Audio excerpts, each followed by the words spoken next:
Welcome to the McEnulty Method, where we're joining financial expert Frank McEnulty and Colin Sorrells as they help answer your questions about money and finance. We have some good stuff today. First, I want to say hello, guys. Colin, Frank, good to see you. Good to see you. Good to see you. And we've gotten quite a few questions about college. And I wanted to kick it off with one of the first and most basic questions we had, which was, what are the best ways to make college more affordable and or simply to pay? Can you help us out? Well, the best way to make college more affordable is start at a community college. They're practically free. You're going to take 2 years of all sorts of general ed classes that they require you to take. It doesn't matter if you take it at Long Beach State or USC or UCLA or Notre Dame. Take them at Long Beach City College, because when you get to the end, all that's going to matter is where you graduate with that 4-year degree from. If I had to do it as somebody very close to that situation, if I had to do it again, I would absolutely start the first 2 years at a community. I'm trying to remember, because I did some summer and winter classes at the community college, and I think, and we live in California, and you go to a Cal State, which is already probably the cheapest 4-year you're going to get, and I think tuition's still about $3,000 a semester. I think I paid $500 a semester for the same amount of classes at a community. I mean, when Frank says it's basically free, it's basically free. Right. And a lot of times, not all the time, but a lot of times, it's a lot easier to be a star at community college. And if you come out of a community college with a high grade point average, then the 4-year colleges are more inclined to give you scholarships. You could have done lousy in high school, but you go into community college and buckle down and do what you're supposed to do. And, even if you take 3-4 years, take your time, enjoy, enjoy your community college but get really good grades. All likelihood, you're going to get scholarships to go to finish your last 2 years off at regular college. And it seems like most of the time at community college, you can stay living at home and be subsidized that way too. You're not paying for an apartment or a dorm room or anything else. Well, even if you're not living at home, because that's something I got to get out of the house, got to get out of the house. Yeah. It's still, like Colin said, difference between $3,000, $4,000 a semester and $500. Well, that's, $2,500, $3,000 right there that you're saving. And so that's really the best way to do it. The other good way is you don't have to finish in 4 years. You can finish in 5 or 6. Work along the way. Take fewer classes, put more work in. It's, no one wants to do it because they've got to get out. They got to get out, got to get out. But at the same time, got to get out, but have no debt. I think you'll be a lot happier at the end and not have as much pressure. Very true. Well, and to combine those two ideas, if you go to community first, get your 2-year degree, there's sort of those jobs between the entry-level ones you get in high school and the ones you get after your 4-year degree that you can get with just a 2-year. And as Frank said, then you could work part-time and take 3 or 4 years to finish those last 2 years, and get out in 4 years with maybe close to no debt. That's a great idea. Because it seems no sense. Go ahead, Bill. Well, I was going to say, it just seems like I know too many people who are saddled with student debt, into their 40s. It's crazy. And that's because of, what we've talked about, where on the lowest end, it's going to be $3,000 $4,000 a semester for tuition. You start talking about, Frank, you talk about USC or Notre Dame or somewhere like that. You're talking about $30,000-$40,000 now that you've got to find a way to pay, plus interest. Right. And say you really wanted to go to SC, you really wanted to go to Notre Dame, but they will take you as a junior because they do lose people. I mean, most of the students that get Fs in college are those that get Fs in their first 2 years because they're not ready for college. They're not, adulty enough to go to college on their own, do what has to be done. And so the schools lose a lot of people. So they're happy to take people, especially if you go to junior college and get, straight A's. It's like, hey, why wouldn't they want you? Makes sense. And I like your idea too about doing very well in community college and then getting offered a scholarship. Sounds good to me. Free money. So speaking of free money, how would a college student set themselves up for financial stability in the future? So college, that's like already a lot to handle. So what can you do to sort of set yourself up so that you are not going to be like crazed in the future with money worries? Well, don't get behind the debt 8 ball. If you got to work some more, work some more. Take 3 classes instead of 4 or 5. I mean, I took 5 classes every semester and I worked quite a bit. I was fortunate that it didn't impact me too much, but I've had students say, oh yeah, I'm taking 18 units. I'm taking 21 units. I'm like, why? And they're trying to work, support themselves. I said, why? Is there a real reason to do it? I just want to get out. Okay. And then at the same time, they tell me, oh yeah, I'm picking up all this debt. It's like, don't do it. Don't do it. When you're in your early 20s, you think, oh, I got to get out. I can't go to school any longer. I can't do this.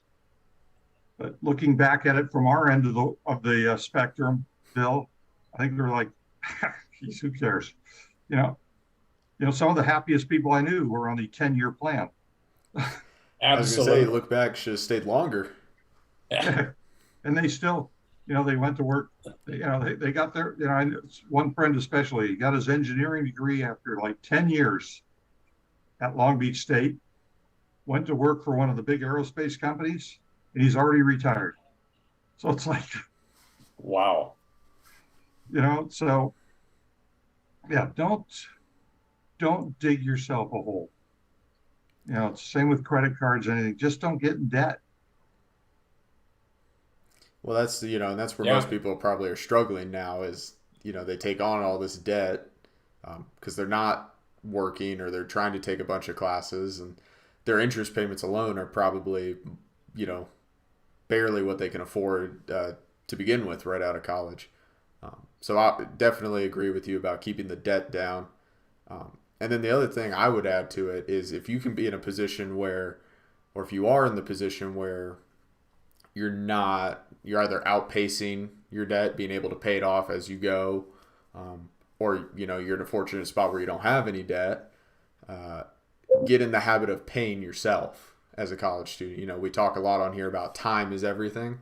If you get in the habit, you're working a part-time job on campus, off campus, whatever, 100, 200 a month, start putting it away because, that's 4 years, and I think the one everybody likes to say, if you had started saving $500 a month when you were 20 as opposed to 25, the difference at 65 is something like $1 million because those last 5 years are everything. So you think college is almost 5 years already. There's your 5 years right there. Right. That makes all the sense in the world. Time is your friend when you're in college. Use it. Actually, using Colin's example, if you were just worried about how much money you'd have at 65, your best bet would be go to work for 4 years, get a job that requires some skills. If you don't like it, go back to college, but take that money you earned in those first 4 years, bank a bunch of it, and just let it build for the next 40 years. You'll be better off. Oh, there we go. And we've lost Bill. Uh, He looked like he'd frozen. I wasn't sure, yeah, he sat there with a frozen face. Well, we could what jump to happened there. the next one, which is going to be, we talk about things to do to set up for financial success. Financial mistakes to avoid in college. Things, you as a professor, things you see college students do all the time where you can't believe, why are you spending your money on that? Because I've got Well, one. that's okay. I'll let you go first. My big one is eating out. Mm. College students can't help but eat out. And for a lot of them, this drives me crazy, is especially if you're living on campus. Because most places you live on campus, you can't live on campus without some kind of meal plan. And they're choosing to eat out instead of using their meal plan. So you're already paying for the meal plan, and then you're paying, what, $10 a meal to eat out? And they do it every single day. That's an easy way to get your $100-$200 we just talked about putting away every month. That's an easy place to start doing it. And Bill's All back. right. Well, it is. Well, this We've moved Go ahead, on, Brian. Bill, to financial how to- mistakes? how not to waste money while you're in college. Yes. And you're right. When over at ASU, where my daughter's finishing up school, I went into the student union, and it's like a giant food court, but not a bad giant food court. It's like a giant gourmet food court in there. And yeah, if you have the meal plan, you just eat wherever. And so I know I got to eat something else. I got to hey, maybe to eat something else, you eat something you fix yourself. Yeah. If you can, definitely, because that's a lot cheaper. Although we know college kids, they don't even let you have a hot plate anymore in your dorm room. So you can always go to the Of course ramen route. It's risky. Everything's risky. Well, Frank, what would be yours if you had to say? A lot of it's little things that just add up. Like you said, where you're going to eat. Of course, everybody knows my favorite, Starbucks. I see the students come into the class every day with a new Starbucks, and it's like, okay, yeah, I know it's $5 a day, and you feel you need it, but it's $25 a week. And I'm not sure those people that are really addicted to Starbucks only get one a day, because I'll drive by a Starbucks at 3 p.m. There's a line of 40 cars. You should drive at 8 a.m. and then drive at 3 p.m. and say, I saw that car earlier. Well, I'm not that committed. But yeah, it's habits. Once again, it's just developing habits. I had a conversation with somebody last night. This guy, believe me, doesn't need to do this. But something came up about recycling cans and bottles. And in California, you get 5 cents a piece, for turning them back in. He goes, yeah, I turn mine back in. I go, what? And turn these things. Yeah, he goes, I can't help myself. I've always done it, and I just keep doing it.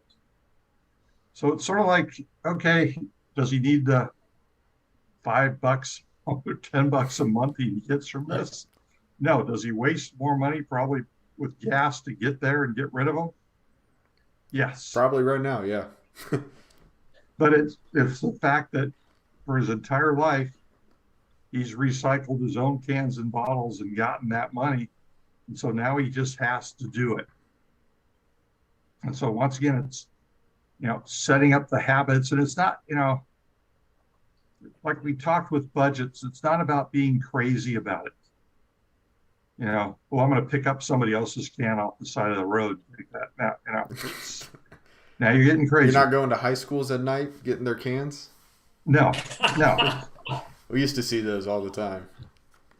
But heck, when I was growing up, we used to go to the beach to collect bottles. Yeah. We, body surfing that for a while. Then it's like, okay, the next 2 hours we're collecting bottles to see get mom to come down with a station wagon and pick up as many bottles as we could shove in there. A nickel was worth more back then, right, Bill? You get an ice cream at Thrifty's for a nickel. Well, absolutely. And that was big money. So it really comes down to habits.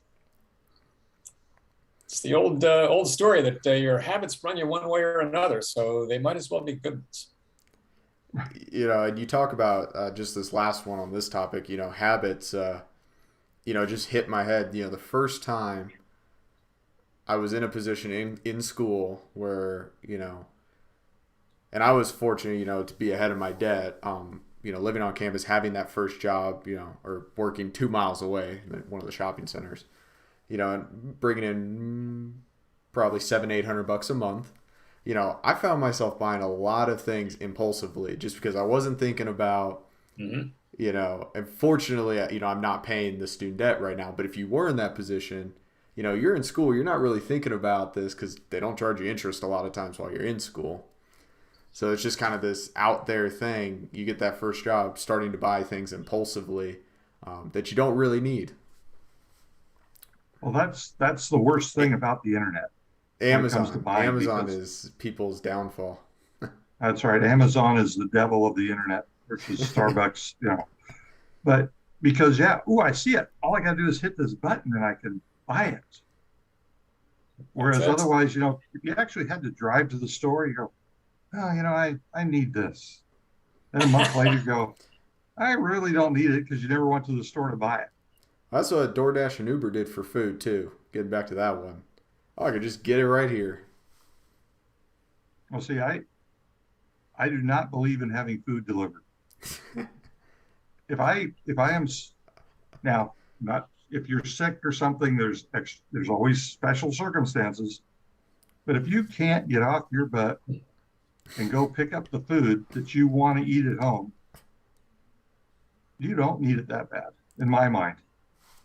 And you're going to pay an extra $4 every time you do it. That's just, to me, it just doesn't make sense. But that's just, habit, I guess, more than anything. Build good habits. That's it. Now, you guys have covered some of this, but we got a couple of questions.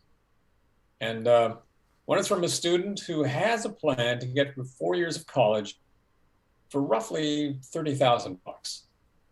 And with his parents' help, doesn't need to work beyond doing DoorDash for a couple of hours a weekend just to, cover bills. However, they're considering whether or not they should get at least a part-time job to start saving money, even though they don't need to as a college student. So they're, says here, wondering if it will make a big difference in the long run. So I'll let you both weigh in on that shortly. Well, as we talked about, the sooner you can start saving money, the greater the interest multiplier that you get on that money.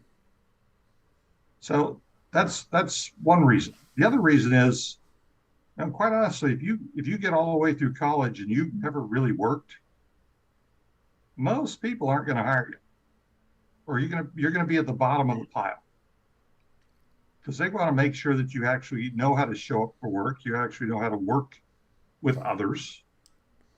And so that's a probably more important thing, to show people you can work, to be used to things, to know how things work at work. It's not school. Yeah. You don't show up for a class, who cares? You just don't show up for work, somebody's going to care. There you go. And that is a great point, and that does make a big difference. So we'll say yes, it makes a big difference.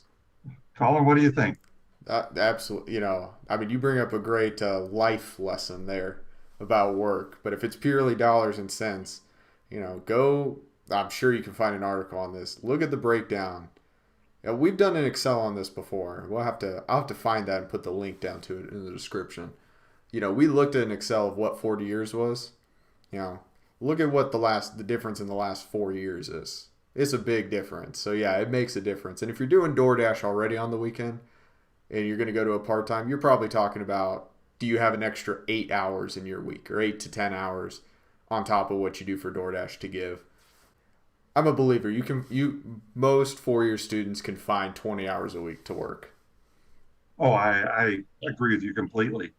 I mean, unless, I mean, I'll say I was working 40 a week, and that was okay. I found a way to get by on that. So, We've got one other question, and I want to get it in here, and it almost just follows as it should. But I'm a college student with a decent income, but I can't manage my bills. How can the student better manage their monthly finances? Now, she even provided some real details here. She's making $800 a month. She's a music student. She's got, $100 a month for a loan instrument. These are monthly expenses. $100 on a loan from a sibling that she's paying back. Car insurance is $140 a month. Her credit card, which I guess she owes quite a bit on, she pays $70 a month on, and her car payment is $250. So she can't seem to manage that on her $800. So, do you guys have any advice for her? well, it sounds like she's figured out how to spend all her money.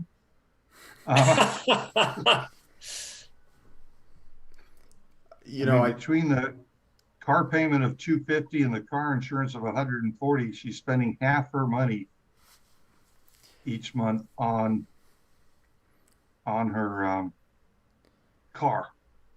well, and I think if I remember this one correctly, she is trying to refinance the car. But it is a 2011, and I don't know enough about car refinancing. Apparently, that's an issue. The car's too old. No. Well, no one's going to really give her a better loan on that. What I think is interesting about this is we look at the expenses. I think they're about $760 when you add them up, and she's making $800, so it's about breaking even.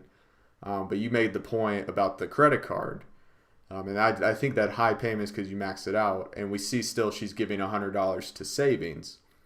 And so this is sort of an interesting lesson in personal finance, because we always push save, invest, save, invest, save, invest, but it's so situational, right? Because when you have debt, that's working against you. And so, either take the 100 and, they always say put it in something that'll outpace your debt percentage wise, or take the 100, because you're not making anything in a savings account. If that's where it's going, which it probably is. Yeah. You take the 100, and I would put that towards the credit card payment, and try and see if you pay down what you actually owe on the card, maybe your monthly payment over time will start to actually come down potentially significantly. Well, my suggestion, I don't know how much they're really working to make $800 a month, especially nowadays with minimum wage the way it is. Just work an extra day a week. That's even at $10 an hour. If you can find 8 hours a week, that's an extra $300 a month before taxes, and that level of taxes aren't going to be that much. Get that credit card paid off and gone. Maybe the car loan paid off and gone.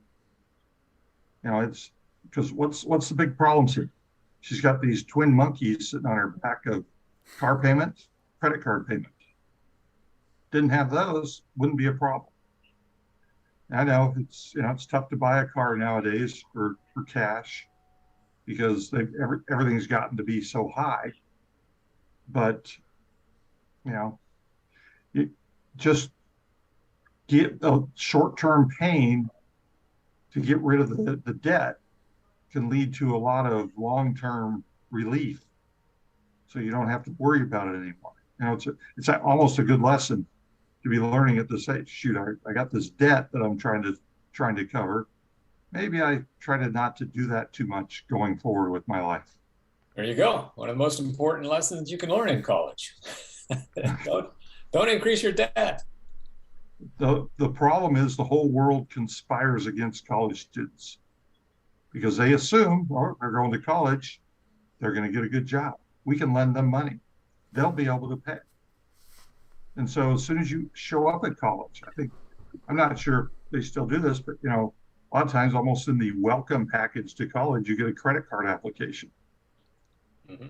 Yep. Hey, we'll give you credit, and it may be, it's only $500 or $1,000. So, it's real easy if you never had a credit card to run up $500 to $1,000 really quick. Now it's like, wait a minute, now I owe these people every month, and it's. But it's a $500 credit card and like 20% interest. Oh yeah, which is how a $1,000 maxed out card turns into a $200 a month bill. No, not that much, because they're only going to charge you 33% a month as a minimum payment, so they can keep charging you interest.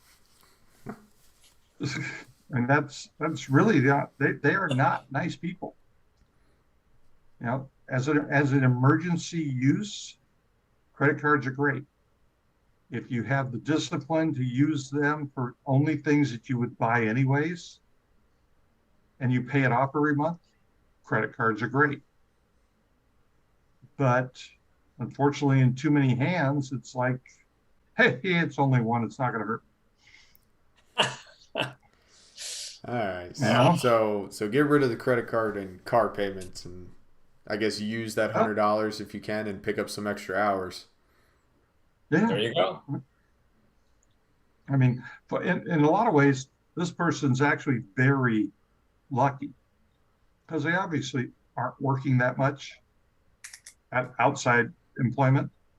Mm-hmm. So they can easily pick up more employment to pay off those debts and get into better shape. If they were making $3,000 a month already, and they were spending $3,000 a month, well, then they probably can't pick up any more time. It's then it becomes a factor of, okay, how painful is this? You just take let me change that. I don't want to say take 6 months off, but do I go to where I only take 2 classes a semester so I can work a whole lot more, get the bills paid down, and then go back to full-time school?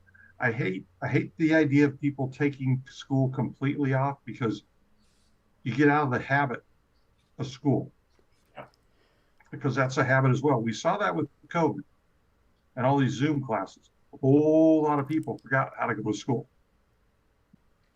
No, all right. Never. Never. All right, gentlemen. I think you covered the waterfront. I think that we have a much better idea about how to get through college and not go broke doing it. So I think that wraps up this edition of the McEnulty Method. I guess we'll be back next week to ask you guys more questions. And in the meantime, if you out there, if you got any questions, just put them in the comments below, and Frank and Colin will answer them. Till then, see you guys later.